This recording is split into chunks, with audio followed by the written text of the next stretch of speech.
Hi everyone, and welcome to your weekly Pick a Card Tarot readings for the week of December 9th. If we haven't met, my name is Sydney, I'm the tarot guy next door, and I use my occult knowledge and intuition to help guide you towards the life you want. If you have a question you want to ask the cards, you'll find information on how to get a private reading below. And if you want to learn how to read the cards, you'll find information on my beginner's course below. I'll be doing 5-card open readings, and here are the decks that I have for you.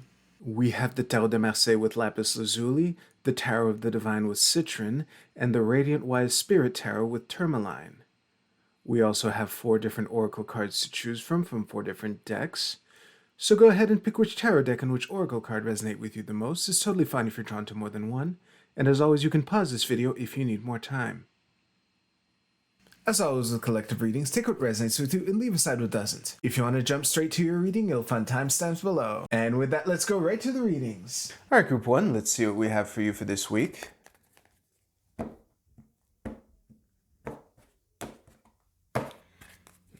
Okay, nice.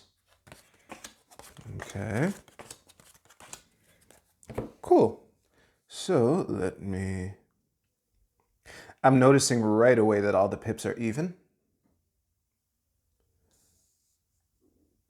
Don't know what that means, but it's kind of obvious on its face. I got a peek at this 8 of Wands. I doubt I will use it for anything, but if I saw it, I want you to know that I saw it.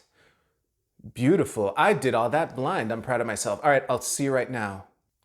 All right, given the space weather for this week, it is unsurprising that the theme of this is gathering the lessons that you've learned over the last couple weeks and integrating them and moving forward like a champion with the new perspective. It is...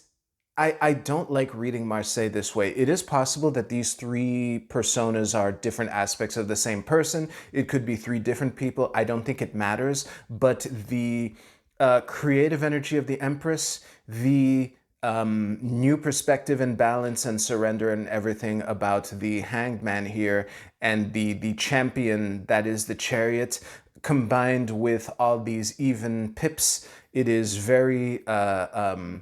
blatant, honestly, that's kind of the theme around this. So obviously, given that all the non-majors are even pips, I would consider this a consolidation week, not necessarily an advancement week. I'm suddenly reminded of technical analysis, which is basically predicting stock prices.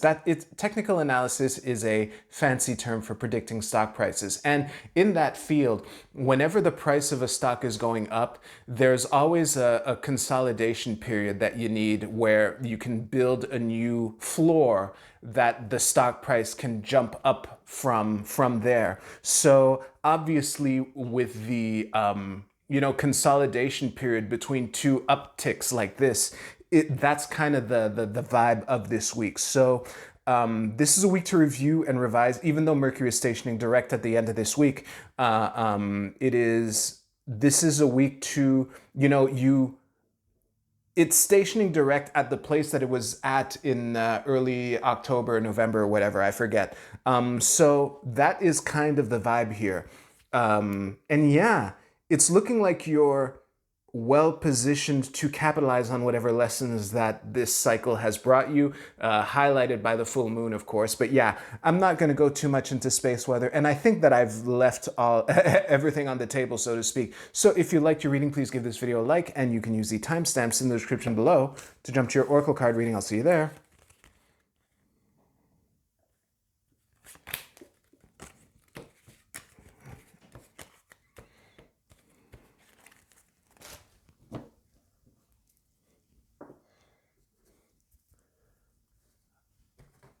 All right, Group 2, let's see what we have for you for this week. As is customary with this deck, I'll probably just name all 5 cards. So, 6 of Wands, nice. The Moon, okay. A little less nice, but still nice, especially with that Ace of Coins. This is a 3 of Cups reversed. And in the middle of it, we have the 5 of Cups reversed. Don't panic, with the Queen of Coins reversed at the bottom of the deck. So,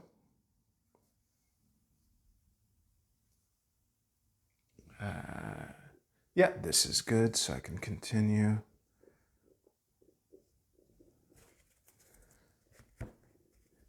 All right, I will see you right now. Group 2, what's interesting about this message for me is that I'm recording this on November 23rd, so 2 weeks ago for you, and I recently recorded a similar message to this. The crux of it all is your friends don't need to get it, with the only reversed cards being the Five of Cups and the Three of Cups, obviously the Queen of Cups, the Queen of Coins underpinning everything. This is whatever win or opportunity that this week is about for you. There's obviously some confusion hinted at by the moon here. And something to keep in mind is that when you know what needs to be done, or when you know what you need to do, or when you score a win that makes sense to you but not others, yeah, sometimes well-meaning vocal friends will say things that will undermine your confidence. But you know, from their perspective, they're trying to help. Yeah, and the message here is to not let that rattle you. I have a very, very, very strong feeling that what is at the bottom of everything, what is interfering with the patience and focus of the Queen of Coins energy that's underpinning everything, is the fact that, you know, some more specifically, I'm getting the vibe of a very influential person that you care about saying something that is sticking with you. And I would take this week as a week to shrug that off and to just go for whatever it is that you feel that you're on. Because again, the upright cards are the Six of Wands, Ace of Coins, and the Moon. So although the opportunity is clear, the victory is clear, there's still some turbulence, there's still some creepy crawlies, and when someone that you respect says the right thing, that could really rattle you. So just be on the lookout for that. I think that whatever your gut is telling you, your gut, not someone else's thoughts that have been ingrained into your inner monologue, you know, often voices of you'll never be good enough and shit like that is, you know, someone influential when you were growing up that is still with you in that form. You know, that's very, very often where negative self-talk like that comes from. And this week is looking like a microcosm of that. So whatever influential person that is close to you that might be saying things that are rattling you, from their perspective, again, they're probably trying to help you. But again, sometimes that can rattle you and become a self-fulfilling prophecy from the perspective of the person who is trying to help you. So again, this is a week to shrug that shit off and focus on the win or opportunity that you're going for. And yeah, and don't take it personal, because again, I've said this at least 3 times so far. Whatever that influential person said, I think they're coming from a place of trying to help. But again, it doesn't need to make sense to them, at least not for this week. So yeah, if you like this reading, please give this video a like. You can use the timestamps in the description below to jump to your Oracle card reading. I'll see you there.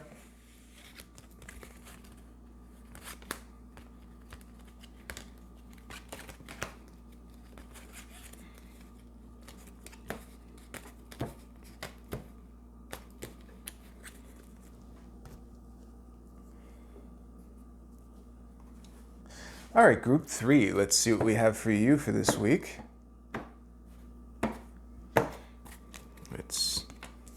Okay.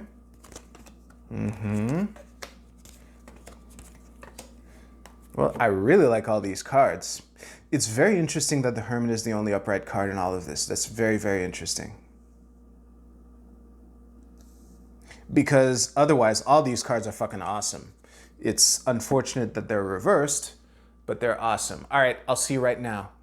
Wait, this is bugging me. There we go. Nope, I'm gonna pull a clarifying card. And it is another reversed 6. Very, very interesting. All right, I'll stare at this some more. Actually, fuck it. I'm gonna dig up the 6 of Cups. I would almost bet money that it's reversed, but yeah, I'm gonna dig it up right now. And I would have lost that bet. It is upright, but it is flanked by the Empress reverse and the 5 of Wands. So look at all these cards you got, Group 3. Yeah, let me stare at these like a bunch. All right, Group 3, this is a week to compromise. It is really strange to me that the only upright card in the reading proper, like before I pulled out all these extra cards, is a warning, actually. The way that I'm interpreting the Hermit at the bottom of your cross is an energy of being absolutely certain where you're going. It makes total sense to you. You're following your inner light. However, there are people with different perspectives that are interfering with where you want to go. And sometimes when we're in situations like that, we tend to be really stubborn. And the certainty that you feel about whatever this Star of David here that's lighting the lantern of the Hermit here, yeah, I think that whatever this hunch is for you is correct. However, you can't do it on your own. No person is an island. And again, the fact that the Queen of Cups is reversed here at the top of it, I'm reading as an excess of emotionality that has a risk of manifesting as, you know, fuck it, I'm gonna do my own thing. But in the context of this, even though again, the Hermit is the only upright card. If we flip the entire reading upside down, the Hermit would be the only reverse card, right? And this connects to the Two of Wands reversed at the bottom of the deck here, because something I say all the time with the Two of Wands represented by the world that he's holding in his hands is that whatever decision that you're contemplating, that you have to make sure that you're coming from a place of abundance, right? So the fact that this Two of Wands is reversed at the bottom of this entire reading is I'm interpreting it as fear of missing out, FOMO. And I think that whatever opportunity that or clarity or direction that this lantern is guiding you towards, I have the feeling that as certain as you are, and I think you're right to be certain I think you're right to be certain about it. This is the only upright card in the whole thing, right? But again, sometimes you got to consider other people's opinions. And I think that with these two sixes having been the first sixes in the reading, which kind of stirred off the sixes adventure, so to speak, clarified by the Six of Swords, which is difficulty crossing over, so to speak. And I don't know if you're the boatsman or one of the passengers. I don't think it matters. This is a difficulty in crossing over that is represented here. And I think that the solution is to be more open to what other people have to say. Yeah, I don't think that sacrificing the feedback of your peers is worth whatever certainty that you're on whatever quest that you're on your own, so to speak.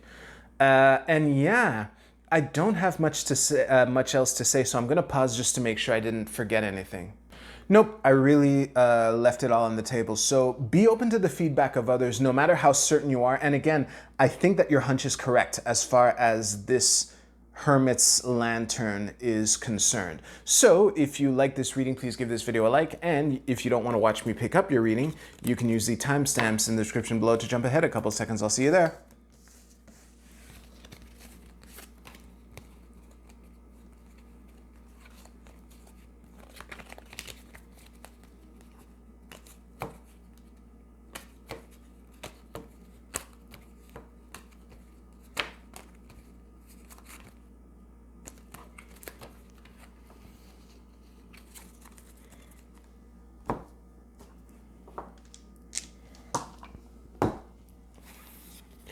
All right, it's the Oracle card portion. Let me just...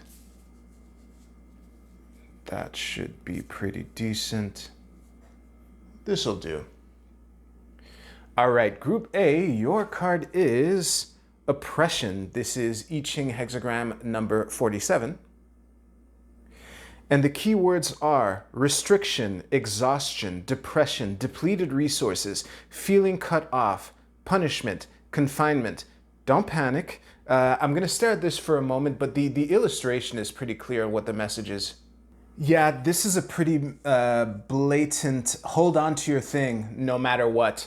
And for one reading, that seems contradictory, but the way that I will make it all fit for all three readings is that no matter how things look like, whatever your thing is, that is the only light in this dark, claustrophobic cave that this person is in here, that is something that can see you through whatever difficulties that this week presents you with. And even though it might not be the thing right now, to cherish it and to not let it die out. But yeah, this is looking like a week to make do and to improvise with, you know, how we can solve problems with the limited resources that we have. It's kind of clear, but hold on to your thing throughout that. Group B, your card is Full Fire Moon. This is recognition. Let me stare at this for a moment. All right, timing-wise, the next fire full moon will be the Leo full moon during Aquarius season, but to read the card itself, this is looking like a week to not be shy to step into the spotlight, because with the theme, sorry, the word being recognition and it being a full moon, so that's kind of where a full moon in the fiery element of will and passion and drive and all that. So it's looking like a week to not shy away from the spotlight, to not be afraid to step into the spotlight, and sometimes that involves being the first person to take action. I'm reminded of situations where, let's say something really freaky is happening in a public place, and there's this pause where like standers-by are looking at each other saying, am I the only one who thinks this is weird? No, everyone else thinks this is weird. And the courage that is required to be the first actor to actually step in and do something about it is, it's kind of nerve-wracking. So yeah, that is kind of the invitation. Well, one of the possible manifestations of this, but it is looking like a week to not shy away from getting people's attention. Yeah, Group C, your card is Unfinished Symphony. Very interesting. Let me stare at this for a moment. This is a theme that has come up a lot throughout these readings, but this is another hold on to your thing, because I can't help but notice that this woman is sitting on a giant egg. So there's kind of something that you're being invited to protect and to be patient with. The symphony might not finish this week, but you can still think about it. That's fine. While this is kind of like sitting on the egg while you're doing other things, because you know the flow of the piano is continuing even though the egg hasn't hatched yet. Hopefully some of that made sense to you. Group D, your card is the Trine Sextile. This is symbiosis. So it's kind of a mishmash of harmonious aspects. Let me look at this. This is an invitation to focus on collaboration. Yeah. I'm reminded of the Hegelian dialectic. What is it? It is, I only have synthesis. Thesis, antithesis, synthesis. There we go. Oh, synthesis, literally the third word. No wonder I was thinking of that. So this is looking like a week of collaboration, if I haven't said so already. And be open to the feedback of others. One of the groups, I literally said that to you. So yeah, I said what I said. And for everyone else, it's really a question of don't be so quick to reject ideas that seem crazy, because sometimes it's very difficult to tell the difference between an idea that is insanely brilliant versus an idea that is insanely stupid. Both of those ideas will look exactly the same to the midwit. And yeah, in this context, I am calling you the midwit. That's what you are in this scenario. But, you know, I'm sure you're awesome in other things. I mean, you are watching this video, aren't you? That right there is awesomeness. But yeah, glazing aside, Be open to the feedback of others and don't be so quick to reject ideas that seem crazy, because there might be something to it. And that is a good note to wrap everything up on. Thank you very much for watching. If you like this video, please give this video a like. I hope you all have a great week. Take care. I'll see you soon.